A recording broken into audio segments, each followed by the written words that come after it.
Good afternoon, everyone. This is Queenie Clem with Queenie's Book Talk and Reviews, and I am your literary ambassador. And today I have Antoinette Davis on my channel today. Welcome, Antoinette. Thank you. Thank you for having me, Queenie. All right, this session is called All About Your Books. Okay. So tell us about you. Okay. I am a mother. I have a set of twins. I'm a grandmother, and I'm 54 years old, and I'm divorced. I started writing in 2012. And what started me writing was I had this horrible breakup with this guy. Mm-hmm. We had been together for 2 years, and he left me for the woman who introduced us. And it left me depressed and very emotional. Mm-hmm. So to channel all my emotions, I started writing a poetry book called I Sent Just for Her, because I didn't want to be bitter. So I started writing poetry to make me better. Mm-hmm. So I started writing inspirational poetry for women, and it was biblical. So it was all surrounding just lifting up women and incorporating the word into it. So I took that, I wanted to market the book. So I took it to a local radio station, Heaven 600. And the guy there asked me to put it to words. So then I had a spoken word CD come out called I Sent Just for Her. And the guy really liked the book. He said, why don't you try to write a play? So I sat down, I said, okay, I'm gonna try to write a play. And I was still in my feelings from that relationship. So out of that came this, Let the Truth Be Told. And it actually turned into a sequel. So while I was cleansing myself, I was actually putting everything and redirecting my emotions into a novel. And so since it was so, it was comforting, and it just made me feel better about myself, and just blocking out the things that were going on that wasn't good, in the world and in my life. So I started just writing about life experiences. So people that I would talk to, I was getting my nails done. I would listen to them, strangers. I would listen to them, and then I would incorporate that in my next book. Mm-hmm. So my writing is thought-provoking, and albeit fiction, it does have a twist of realness. I like to use all my friends' names in my books, so I want to make them famous. So I use, all my books have either my children's name in it, my friends' names in it, or even my grandchildren. I belong to the Elks Lodge, and those ladies, I even put their names in the book, as my characters. So that's how I started writing. It went from a situation that I thought I would never recover from. I mean, that it was devastating to me to, but that relationship that I lost was for the best. And so I learned something from that when God wants to remove someone from your life, or it may hurt, but the outcome is, I'm so glad that I didn't marry that man. Yeah. And out of it, I became an author. So, I got two deals here. So I'm retired from corrections. I retired when I was 28. Quite young, and I worked in customer service. I graduated from Strayer Business College with a degree in business management, and I've lived in Baltimore City, or Baltimore, Maryland, for most of my life. I'm actually from Durham, North Carolina, but I grew up in Baltimore. Mm-hmm. So that's me in a nutshell. Okay, what is your genre? Fiction, with a twist of realness. And I like to, like I said, I like to talk about life experiences. Like Let the Truth Be Told is about a family based out of Baltimore who they have a lot of lies in the family. Mhm. So being a girl from North Carolina, you're told to, oh, don't tell anybody, you're really my child, but grandma raised you because I was too young. So that's the kind of book this is about. So the genre is fiction with a twist of realness. Okay. Now let's talk about your books. You can tell me about each one of them, and then you can read a snippet or whatever. Okay. So Let the Truth Be Told is about a young lady who she just graduated from college and she wants to get married. There's a lot of lies in the family, but the family is very well known. They are the matriarch of the church. They take up the whole pew. So everyone on the outside thinks that this family is upstanding and, they don't have problems. Oh, but it's a lot of lies in the family. So Claudia is one of the main characters in the book. So I'll read from, you don't like to give away stuff. So you're like, where do you read from? Yeah. So let me see something about Claudia. Okay. I'm sorry. I wasn't prepared to read out of this one, but I'll make it quick. So this is chapter 10. And Claudia is on her way out of town with her supervisor. Mm-hmm. Now, her supervisor, I'm not going to give that away. I'm going to just let them guess what it's about. So, Mama, I'm all packed, and Lisa will meet me at BWI Airport, and I will call you when I land, says Claudia. Miss Coretta enters Claudia's room. Be careful and say a prayer before you get on that plane. I love you and have fun, says Miss Coretta. Claudia takes her suitcase down to the front door and waits for her cab. Lisa and Claudia meet at the airport. Claudia is smiling somewhat these days, but it's not easy. She can't shake the thought of Terrence and Phyllis together. Lisa, I'm so excited about getting away. Maybe this will help me take my mind completely off of my problems. So that's a snippet. Claudia just found out that her fiance and her first cousin slept together and that they have a baby, allegedly. Okay. That was a lot for her to, you say, woo? Yeah, that's a lot. Yes. So she's taking a trip to help her get away from, get her mind off of her problems. Mm-hmm. So this was my very first, and then I backed it up with a sequel, and it's quite thick. Let the Truth Be Told, Volume 2. So once people got into this, I'm a cliffhanger writer. Let me say that. I have 2 series working on 3.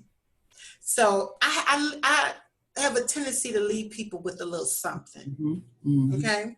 So Let the Truth Be Told 2 is Claudia is asked to become a wife to a minister. And Claudia is somewhat like me. She likes to party, drink a little. You can't do that being first lady. Mm-hmm. So she's finding it difficult to adjust as a first lady, and she's still living with some lies that she carried on. So it's becoming a family generational curse. Mm-hmm. Okay, so that's 2, 3, and 4. And then once I finished that, I moved on to His Eyes Are on the Sparrow. So this book holds a really close to my heart. I talked about this book the other day. I was asked to go to a speaking engagement for women who were transitioning from drug rehabilitation and from prison to the outside. And so I didn't know what I was going to say. I didn't know what to expect. I'm coming from being a correctional officer. I've never dealt with drugs. personally. So I didn't know what to say or what to expect. So when I got there, these ladies were waiting on me, and I had so much fun. I'm telling you, it's the best speaking engagement I've ever gone to. It was like 21 women.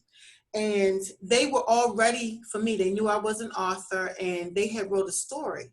And all 21 ladies had the same story. They all had been molested. All of them wrote in their story. And that's what made them go to drugs and made them start breaking the law, because no one was listening to them. So they was acting out on their hurt. Mm-hmm. So they gave me their letters to take. So I asked them before I left, what did you want to happen? And they all said, I wanted someone to defend me. They wanted someone to speak up for them and not, act like it didn't happen. Mm-hmm. So in this book, the main character is Veronica. Veronica catches her daughter being molested right off the break in the front of the book. And she kills him. Now, why she kills him, most people would think, oh, because she saw him molesting her daughter. It goes deeper than that. She takes his life, and her life changes. This is based in 1972. So back then, the laws were quite different. You take a life, you take a life. So you go to jail. Unlike today, with the circumstances, things may play out a little different. Mm-hmm. So with what she saw, her daughter is 11 years old. She takes his life, and then she goes to prison for life. So she has now her daughter's growing up without her, and now she's getting older in prison. So it's a situation where a woman loses her faith. She stops believing in God. And so I'm going to read from this one. I should know this book by the and it's on Audible, by the way. Okay. It's on Audible ebook. All of my books are on Audible except for Karma 2, but I'll get to that. So I'm sorry, I'm not ready for this one as well. So this is chapter 13. Several months have gone by, and Veronica's lawyer has not been able to get a judge to retry her case. Veronica is growing impatient, especially since Officer Betters just made sergeant. And the only good thing about that is he cannot move around the jail like he used to. Veronica's only joy right now is receiving letters and pictures from her daughter's father and her graduating from college. Ms. Reese wants to talk to Veronica about counseling the youth group coming to prison. Ms. Smith, are you ready to meet the young ladies that we have lined up for you to talk to? As ready as I'll ever be. To be honest, I'm a little nervous. I've never laid my life out for other people. Well, just look at it like this. This time you are telling your story to help someone else. That's different, don't you think? So while she's in prison, she starts counseling young girls that start coming into prison. So she went from being a victim slash a murderer to now helping people. So the moral of it is how you look at it is not how it ends. That's not the end of her story. And people, we don't know why things happen the way they happen, but as long as God can get the glory, that's what it's about. And every book I write, that's what's going to happen by the end. Mm-hmm. So I wouldn't classify my books as Christian, but I can tell you that it is on the spiritual side. Mm-hmm. Okay. So that's it. Go ahead. So as I was saying, that the way it starts is not how it necessarily ends, and there will be a sequel to this. Okay. So from that book, I moved to karma. Now, we often hear about karma. There's good and there's bad, but most of the time we hear about the bad. So a situation happened in Baltimore that was quite interesting. So a homeless person was killed. So from that, I came up with karma. And karma is about like a successful young man who, on his way to the top, he stepped on a lot of people. And once he got to the top, he just forgot all about them. Mm-hmm. But one thing about on your way to the top, you do know that if you don't act right while you're up there, you're subject to go fall down. Mm-hmm. So that's what happens in karma. So Elston is our main character. And after a night of celebrating, he gets into a car accident. And as a result of that car accident, he loses a lot. And he's blackmailed, and it has murder and suspense, and it's a lot of drama. So this one is a thriller. So it has some murder, some blood. My first one too. I've never wrote about. I wrote about murder, but not about this type of suspense. Mm-hmm. So I'm going to read from this one. Do I have time to read from this one? Yes. Or you want me to move it along? Go ahead. Okay. So I'm going to take this from chapter 6. Okay. Time is passing and is finally the beginning of spring. The weather forecast is rain and more rain. That had Samantha and her mother worried about Samantha's beautifully planned wedding. Miss Peggy has spent a lot of money on Samantha's big day, and she is ready to show it off to her friends and family. Elston and his family are not getting along right now, and to make things worse, Latham has moved in with his lover Todd, and Rachel is barely home. Mr. Amos can't come to terms with the fact that his son is gay, and it's causing him to drink even more. So that's a snippet.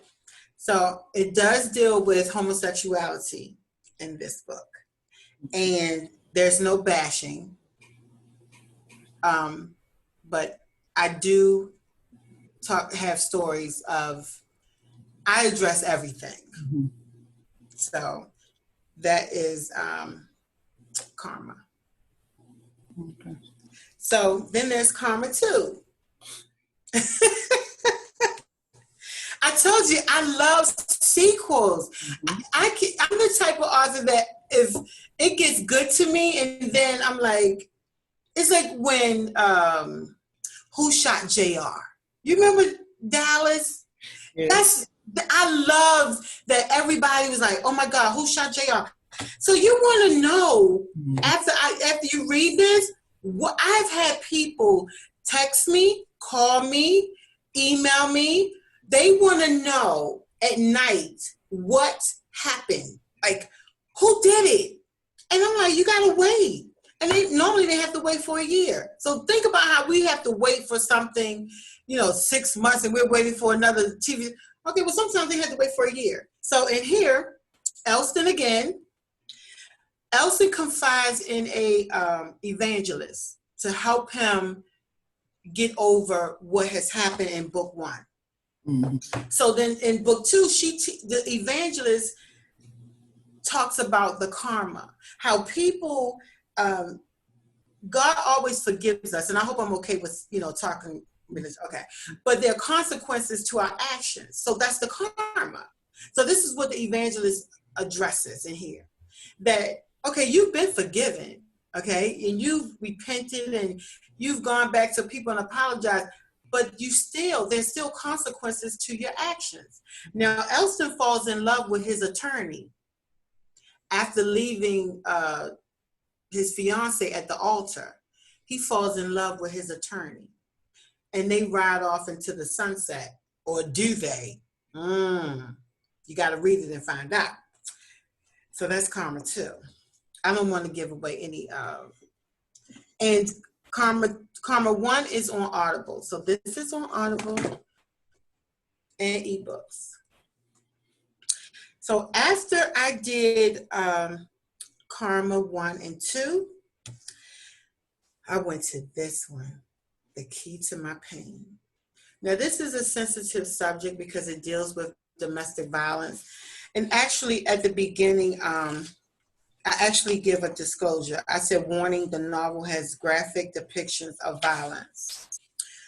So I'm going to read the dedication page to this. I want to dedicate this novel to every person who has ever witnessed domestic violence, and to everyone who has ever shared their personal pain with someone they trusted and loved, only to have them use your deepest, darkest pain to hurt you. I've shared my pain with loved ones and lovers, and that enabled them to unlock my doors out of anger to hurt me. The memories of seeing your mother running for her life because of a man she loves and adores is chasing her to beat her. You hear the most degrading words come from the mouth of a man who is supposed to love and provide for his family. As a child, you can't understand it. Why is she staying? Why can't we leave? You ask yourself. It will make you question your mother's love for you and for herself. So it's about domestic violence. A young man who his father is abusive to him, his mother, and his two brothers. He wants to be a professional basketball player. However, his father doesn't want his African-American son to be a basketball player. He thinks sports is degrading for Black Americans. So he tries to beat it out of him. And this is based out of Baltimore as well. The Key to My Pain. And so he grows up with a lot of pain. He becomes a professional basketball player. However, he's tormented by his past. So when he's not on the court, he's stuck in a room, trying to deal with what he went through as a child. But when he's on the court, he flourishes. And he marries a young lady that he shares his pain with. And every time she wants to get her way, she turns the key to his pain.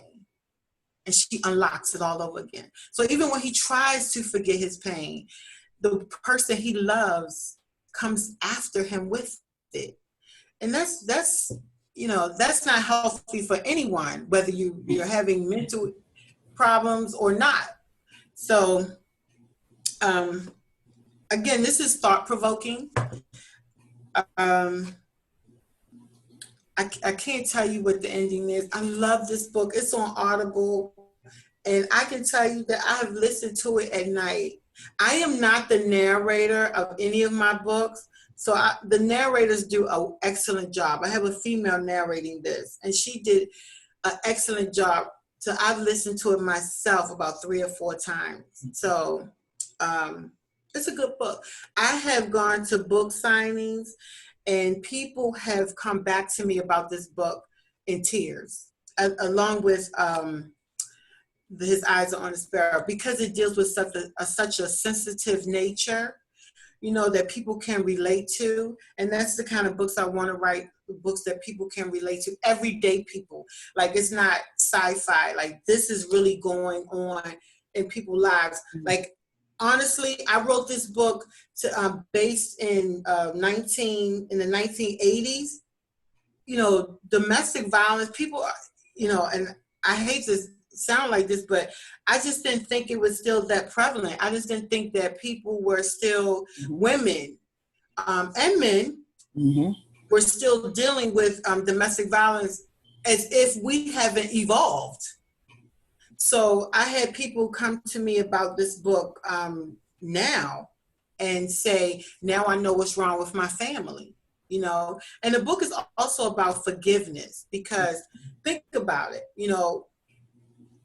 after coming back from, being tormented, and then someone wants you to forgive them.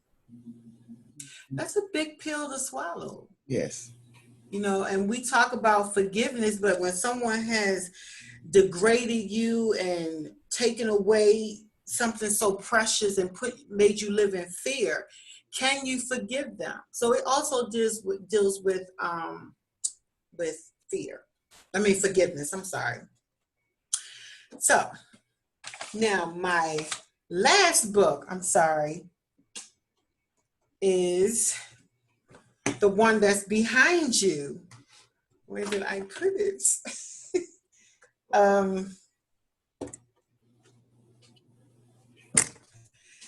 Okay, here it is. The Way I See It. Now, the way I see it is personal. So I had a friend say to me, let me tell you why I wrote this book. I had a friend tell me that I was prejudiced. She said to me one day, Antoinette, do you realize that you don't like white people? And I said, yeah, I know. And I said, it's not, I don't have anything against them. I'm just aware of who I am, as a black woman. So she's not the first person that told me that. And so I said, you know what, let me help myself and write a book. So the way I see it is about a young lady named Brandy Davis who only see things black or white. She had no gray, no in between. Okay. So her life is just a roller coaster. Everywhere she goes, if it's a situation where it's always racial tension with her. On the job, she can't keep a job because racial tension. When she goes shopping, if a white person doesn't notice her before they notice the white shopper, it's a problem. She is on 10, 100% of the time. Now, I would love to tell you that that's not me, but I would be lying. So, oh wow, so I'm going to own it and say it's me. So, this is a fiction book, but it was also a self-help book for me, to help me not be so up in arms and give people control of your emotions, because that's what it's really about. Because when you can be aware of who you are and love the skin you're in, but it doesn't always have to be a situation where you have to create a situation. And this young lady creates a situation, and everything is not about you. And so she has to learn that everything is not about her. So in the way I see it, it's hard for her to keep a relationship because it's race plays a part in everything. So she is filled with hate because she saw her father was killed by a white man in Jackson, Mississippi. And the white man went free. It was ruled self-defense when he was really protecting his wife's honor. So from that day, when she was 5 years old and they buried her father, white people were a target for her. And I wanted to write a book from the flip side. We hear a lot about how other people feel.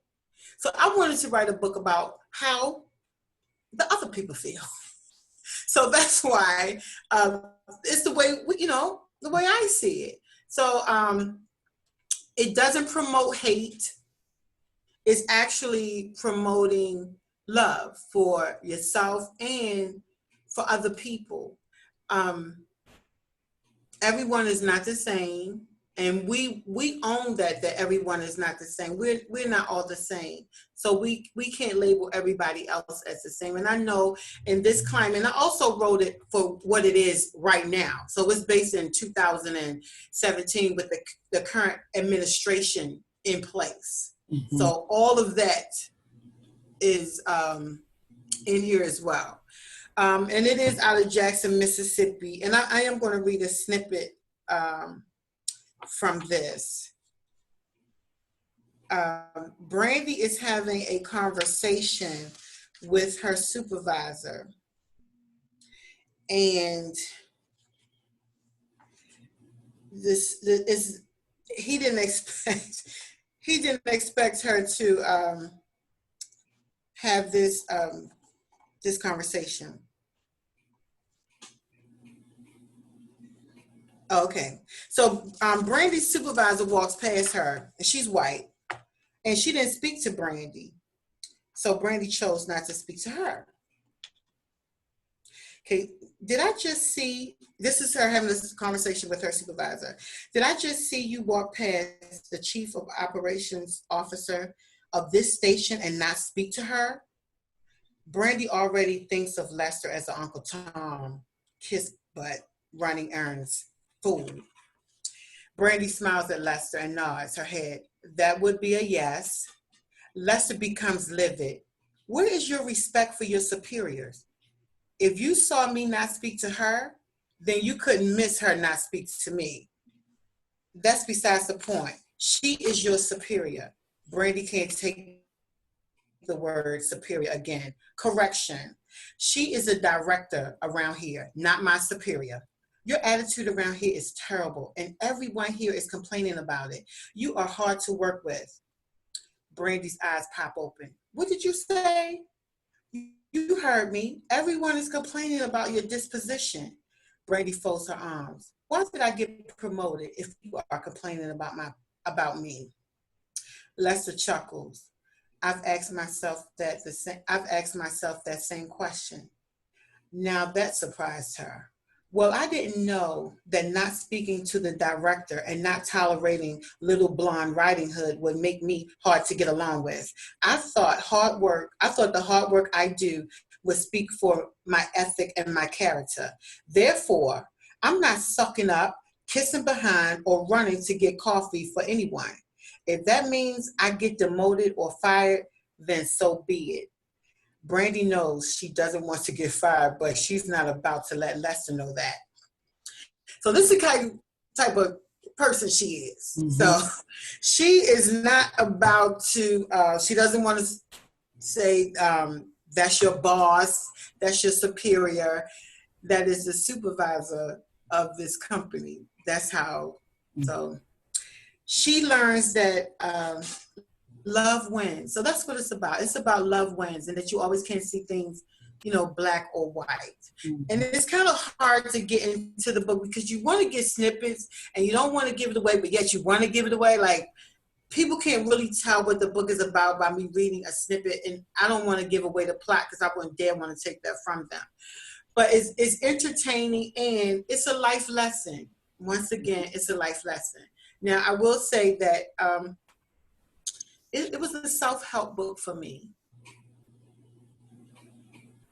Okay. So let me tell you a little bit about me. Mm-hmm.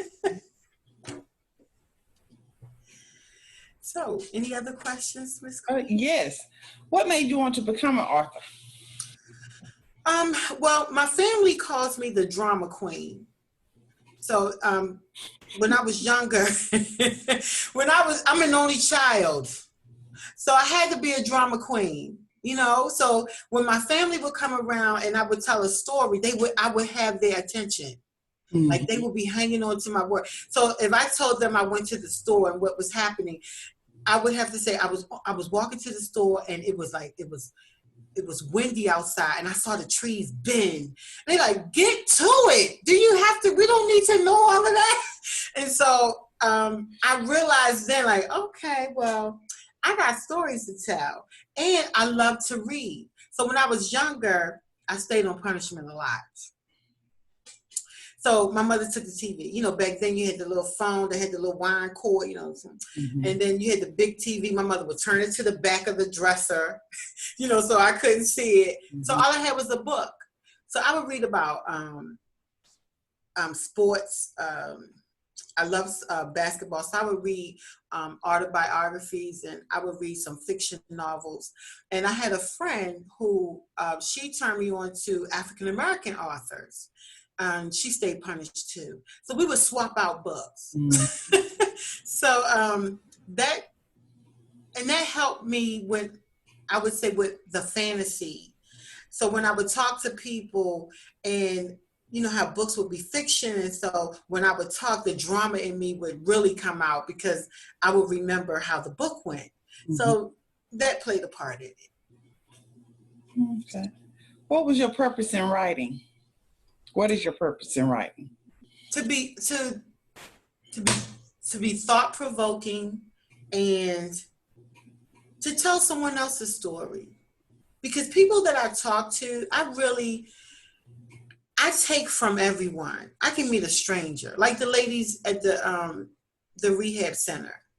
And so my purpose is to bring things are happening, and people may not know that people may think that they're the only one it's happening to. Mm-hmm. So my books let them know, no, you're not the only one. This has happened to someone else. Mm-hmm. And this is how, now, mind you, every ending is not good. That's why you'll see a sequel. That's why I say God is going to get the glory, because I may not have a good ending. Something could be shattered, and you need people to know. I'm not saying that you're going to have a silver lining, but what I am going to tell you is that God's going to get the glory. That I can tell you. Mm-hmm. What does your titles mean? So I'm just going to go back to the way I see it. That meant, because that's the way I, as an African American woman, see the world, and that's what I wanted when whoever reads it. This is how African Americans see the world, me anyway. So his eyes are on a sparrow. This young lady was going through a lot, but she was never forgotten. So I took this straight out of the Bible. Mm-hmm. He doesn't forget anyone. So you're never overlooked. So that's how this came about. Because she thought when she went to prison that she would be forgotten. And typically my titles come long before the book before I even have a page. Like, I already know what the title is. I pick the title and then I go from there. Mm-hmm.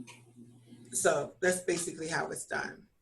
Karma was a situation that happened in Baltimore that it made headlines. And I said, you know what, somebody's going to get some karma. So there it was. That's how it came about. Just life events. I mean, I could be watching the news and, I'm working on a book for COVID-19. I already have my cover and I'm working on that. I have 4 books that I'm working on that I came up with the title before I even start writing, because I'm motivated by conversations and by world events. Mm-hmm. Well, that was going to be my next question. What are you working on right now? So I'm working on For the Sake of Love. I don't have the book. I haven't printed the book. And For the Sake of Love is about a 50-year-old woman. She's 50 and she's looking back like, okay, I'm by myself. And I have never really had someone to really love me. And she's never genuinely loved someone because she didn't know what it looked like.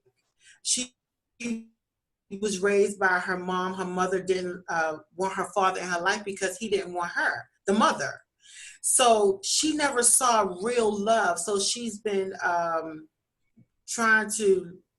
this journey, trying to figure out what it is.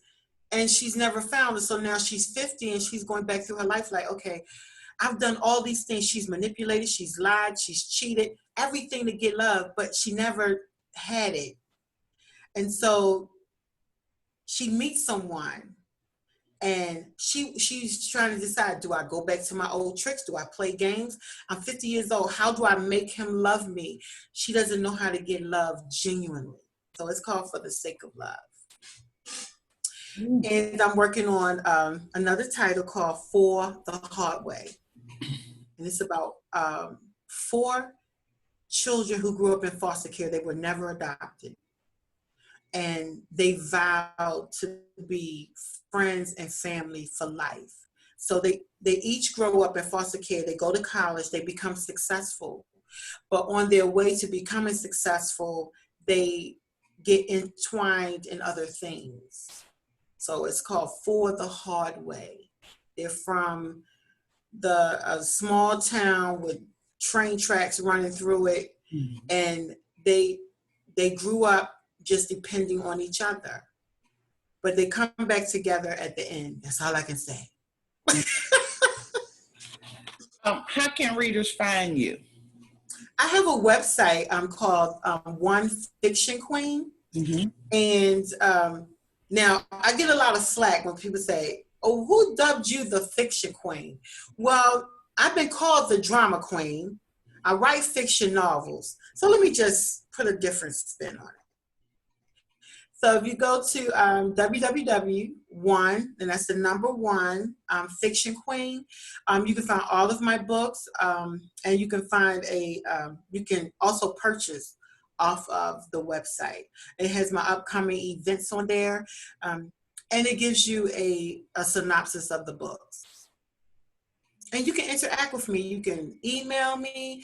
My phone number is on there. You can call me, my cell phone, text me. I'm an open book, Mm-hmm. literally.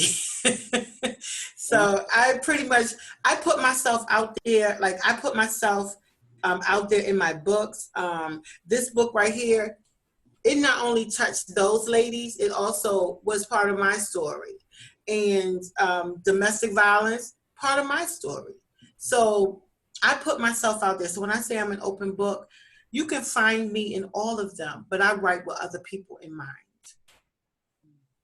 Is there anything else you would like to add before we close? No, just check out the number one Fiction Queen. Go to my website. You can go on Amazon. Don't sleep on the audibles. I know right now, people are reading. Your tablet is accessible, but it's nothing like listening when you're doing something around the house. You can hook it up to your Bluetooth and just, do your cleaning. Or I go walking with I listen to other audibles, Mm-hmm. and I get caught up in the story. So I encourage you to, listen to the audibles. I have some awesome narrators who narrate the books, and I just hope you enjoy them, and I hope you enjoy this interview. Thank you so much for coming in today. I really appreciate it. Thank you for having me. Again, this is Antoinette Davis. You can find her all over Facebook and Amazon. Look her up, y'all. Here's her latest book, The Way I See It. All right. Thank you. Thank you. Again, this is Queenie Clem with Queenie's Book Talk and Reviews. Happy reading. Bye, y'all.